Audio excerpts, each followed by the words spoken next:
Hey guys, welcome back. So, we were discussing about CE 305 Geotechnical Engineering 2, the first module about the Bosniak solution.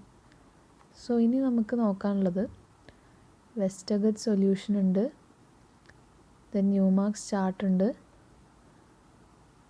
then isobars and pressure bulbs. So, starting with Westergaard solution. So, എന്തൊക്കെയാണ് അതിൽ പറയുന്നത് നോക്കാം. So, Bosniak solution നമ്മൾ ചെയ്യുമ്പോൾ എന്തൊക്കെയാണ് നമ്മൾ assume ചെയ്തത്? The soil deposit was isotropic and homogeneous and etc. etc. പക്ഷെ ആക്ച്വൽ കേസിൽ ഒരിക്കലും നമ്മുടെ സോയിൽ ഹോമോജീനിയസോ ഐസോട്രോപ്പിക്കോ ആയിരിക്കില്ല. So hence Westergaard solution is developed for those non homogeneous deposits. So according to Westergaard's, ഇപ്പോൾ പി എന്ന് പറയുന്ന ഒരു പോയിന്റിൽ വെർട്ടിക്കൽ സ്ട്രെസ് എന്ന് പറയുന്നത് is given by this equation. That is sigma z is equal to c by 2 pi whole divided by c square plus r by cz square whole raised to 3 by 2 into q by z square. So ഇതിൽ z depth ആണ് and r is the radial distance. And what is c? c എന്താ? C is a factor depending on Poisson's ratio. നമ്മുടെ സോയിലിൻ്റെ Poisson റേഷ്യോനെ depend ചെയ്തിട്ടുള്ള ഒരു ഫാക്ടറാണ് C എന്ന് പറയുന്നത്. So C കണ്ടുപിടിക്കാനുള്ള ഇക്വേഷനാണ് ഇത്. So which is equal to whole root of 1 minus 2 mu by 2 minus 2 mu. So where mu is the Poisson's ratio. So normally നമ്മൾ സോയിൽ എലാസ്റ്റിക് ആയിട്ടാണ് കൺസിഡർ ചെയ്തത്. സോ എലാസ്റ്റിക് മെറ്റീരിയൽസിൻ്റെയൊക്കെ പോയിസൺ റേഷ്യോ ഒരു 0 to 0.5 റേഞ്ചിലാണ് വരിക. Okay, the Poisson's ratio of elastic material varies from 0 to 0.5. So C value becomes, ഈ മ്യൂവിൻ്റെ അവിടെ 0 സബ്സ്റ്റിറ്റ്യൂട്ട് ചെയ്ത് നോക്കൂ. So we will get the C value as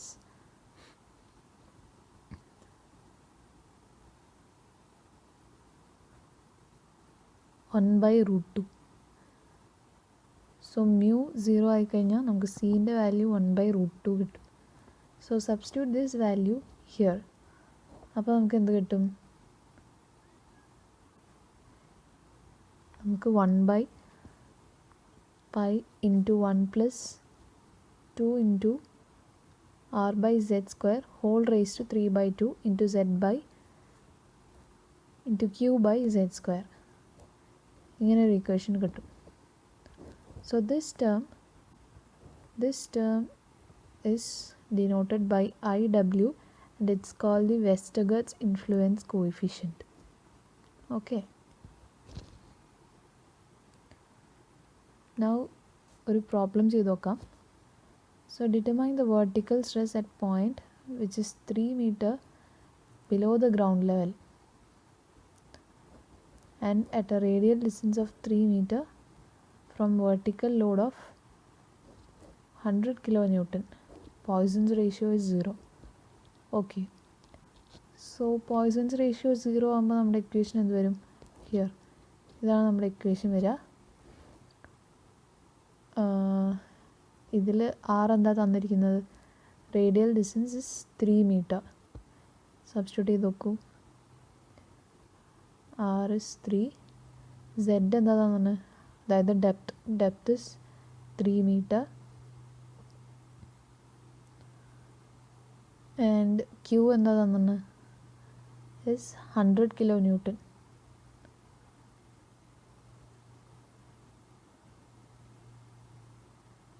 And this set again becomes 3. Okay, calculate ചെയ്ത് നോക്കൂ എന്താ വരുന്ന answer.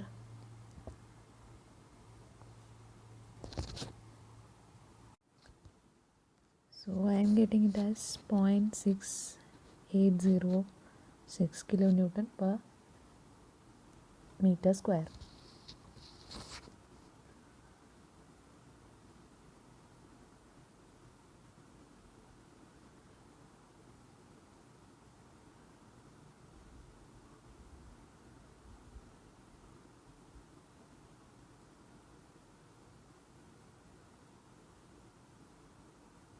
So you can see it for yourself. Okay ഡയറക്റ്റാണ്, ഡയറക്റ്റായിട്ട് എല്ലാ ഡാറ്റാസും അവർ തന്നിട്ട് നമുക്ക് ജസ്റ്റ് ആ ഇക്വേഷനിലേക്ക് സബ്സ്റ്റിറ്റ്യൂട്ട് ചെയ്യേ വേണ്ടൂ.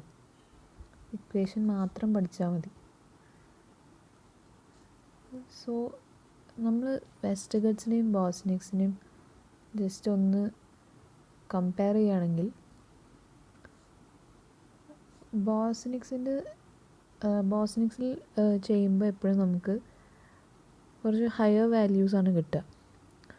ബട്ട് വെസ്റ്റർഗട്ട്സിൽ ചെയ്താൽ നമുക്ക് ഏകദേശം ഫീൽഡിൽ വരുന്ന ഏകദേശം സെയിം വാല്യൂസ് നമുക്ക് കിട്ടും. അതാണ് ഇത് തമ്മിലുള്ള മേജർ ഡിഫറൻസ്. ബട്ട് നമ്മൾ ഡിസൈനിങ്ങിനൊക്കെ ബോസ്നിക്സിൻ്റെ സൊല്യൂഷൻസാണ് യൂസ് ചെയ്യുക. ബിക്കോസ് ഒരു കുറച്ച് ഗ്രേറ്റർ വാല്യൂ കിട്ടിക്കഴിഞ്ഞാൽ നമുക്ക് അത്രയും ഫാക്ടർ ഓഫ് സേഫ്റ്റി കൂടും അല്ലേ. സോ ഓരോ സിറ്റുവേഷൻസ് ഡിപ്പെൻഡ് ചെയ്ത് നമ്മൾ ഓരോ മെത്തേഡ്സ് നമ്മൾ യൂസ് ചെയ്യും. So next is about Newmark's chart. So Newmark's ചാർട്ടിൽ it is based on the vertical stress under centre of circular loaded area. So ഒരു സർക്കുലർ ലോഡ് വരുമ്പോൾ അതിൻ്റെ അണ്ടറിൽ വരുന്ന വെർട്ടിക്കൽ സ്ട്രെസ് കണ്ടുപിടിക്കാൻ നമ്മൾ പഠിച്ചു. സോ ആ ഒരു കോൺസെപ്റ്റ് യൂസ് ചെയ്തിട്ടാണ് ഈ Newmark's chart. And it is very very useful to find the vertical stress under uniform loaded area of any shape. ഏതൊരു ഷേപ്പ് ലോഡഡ് ഏരിയ ആണെങ്കിലും ഈ ന്യൂമാർക്സ് ചാർട്ട് യൂസ് ചെയ്തിട്ട് നമുക്ക് സ്ട്രെസ്സസ് കണ്ടുപിടിക്കാം. സോ നമ്മൾ ഒരു കോൺസെൻട്രേറ്റഡ് ലോഡ് അല്ലെങ്കിൽ ഒരു സ്ട്രിപ്പ് ലോഡ് അല്ലെങ്കിൽ ഒരു സർക്കുലർ അല്ലെങ്കിൽ റെക്റ്റാങ്കുലർ അങ്ങനത്തെ ഏത് ലോഡ് വന്നാലും നമ്മൾ വെർട്ടിക്കൽ സ്ട്രെസ് കണ്ടുപിടിക്കാൻ പഠിച്ചു. സോ എനിക്കിപ്പോൾ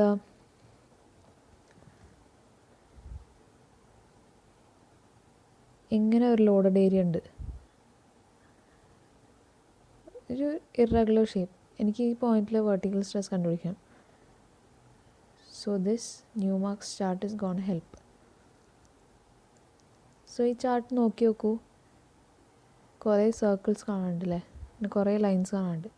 So this Newmark's chart consists of 10 circles and 20 radial lines from the center. Okay. So എനിക്കിപ്പോൾ ഈ പോയിന്റിൽ സ്ട്രെസ് കണ്ടുപിടിക്കണമെങ്കിൽ ഞാൻ എന്ത് ചെയ്യും? Let's see. So to find the vertical stress at point P below the loaded area, first of all a plan of the loaded area is drawn on a tracing paper. നമ്മളൊരു tracing paper എടുത്തിട്ട് ആ loaded ഏരിയയുടെ plan നമ്മൾ വരയ്ക്കും. And ഇതിൻ്റെ scale നമ്മൾ ഏത് ഡെപ്തിലാണ് നമുക്ക് സ്ട്രെസ്സ് കണ്ടുപിടിക്കേണ്ടത് വെച്ചാൽ അതിനനുസരിച്ചിട്ടായിരിക്കും നമ്മൾ സ്കെയിൽ ചെയ്യുക. Okay. So this traced plan of the loaded area is placed over the Newmark's chart such that the point P coincides the center of the chart.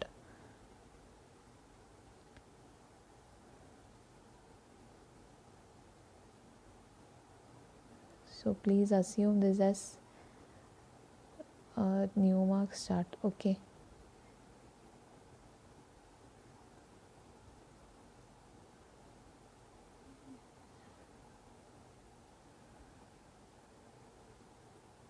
So ഇതാണ് നമ്മുടെ ന്യൂമാർക്സ് ചാർട്ട് എന്നൊന്ന് വിചാരിക്കൂ.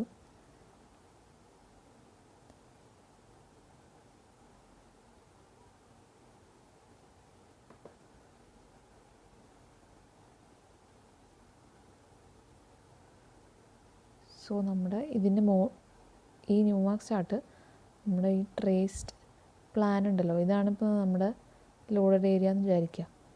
എനിക്ക് ഈ പോയിന്റിലാണ് സ്ട്രെസ് കണ്ടുപിടിക്കേണ്ടത്. സോ ഇത് ഈ ചാർട്ടിൻ്റെ സെൻറ്ററിൽ കോയിൻസൈഡ് ചെയ്യണ പോലെ വയ്ക്കുക. ആൻഡ് ഈ എത്ര സെക്ടേഴ്സ് ഈ ഏരിയയുടെ അകത്ത് വരുന്നുണ്ട് നോക്കുക, കൗണ്ട് ചെയ്യുക. ഓക്കെ.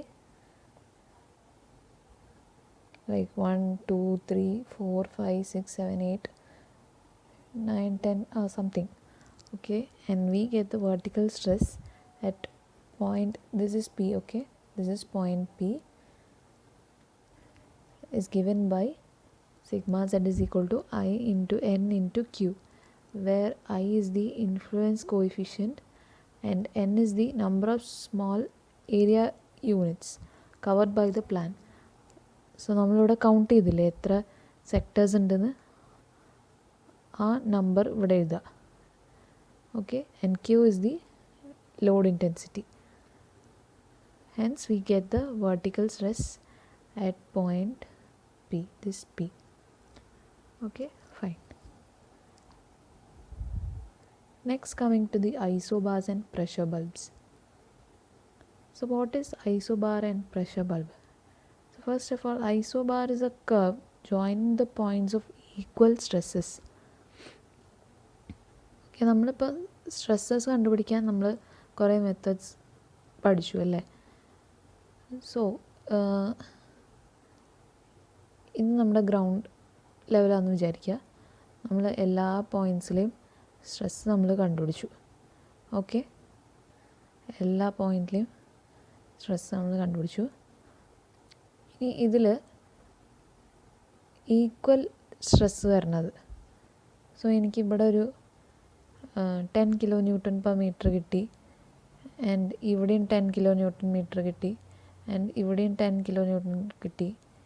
അങ്ങനെ എല്ലാ ഈക്വൽ വാല്യൂസ് വരുന്ന എല്ലാ പോയിൻറ്റ്സും ഞാൻ ജോയിൻ ചെയ്തു. അങ്ങനെ വരയ്ക്കുന്ന ഒരു കർവിനെയാണ് നമ്മൾ ഐസോബാർ എന്ന് പറയുന്നത്.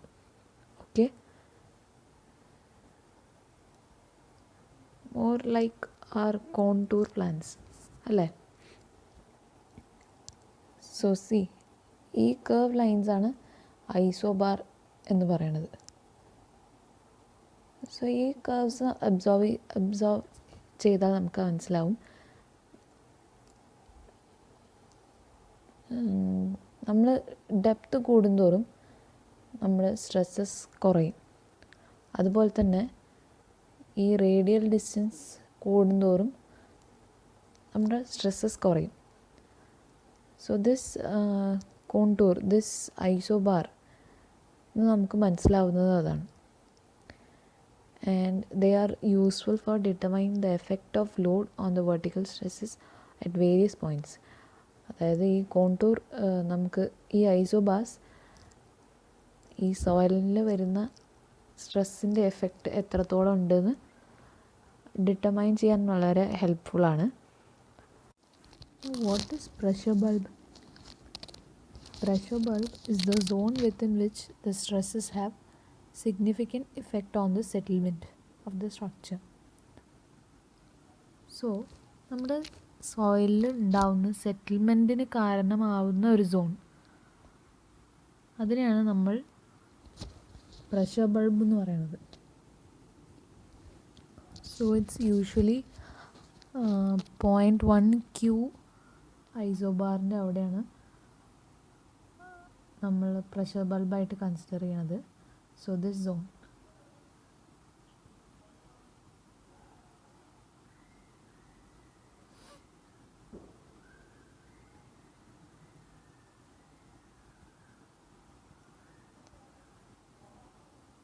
ഈ ഒരു സോണിനെയാണ് നമ്മൾ പ്രഷർ ബൾബ് എന്ന് പറയുന്നത്. So that's it. ഇതാണ് നമ്മുടെ ഫസ്റ്റ് മോഡ്യൂൾ. വെരി സിമ്പിൾ മോഡ്യൂളാണ്. So hope you all enjoyed. Thank you so much.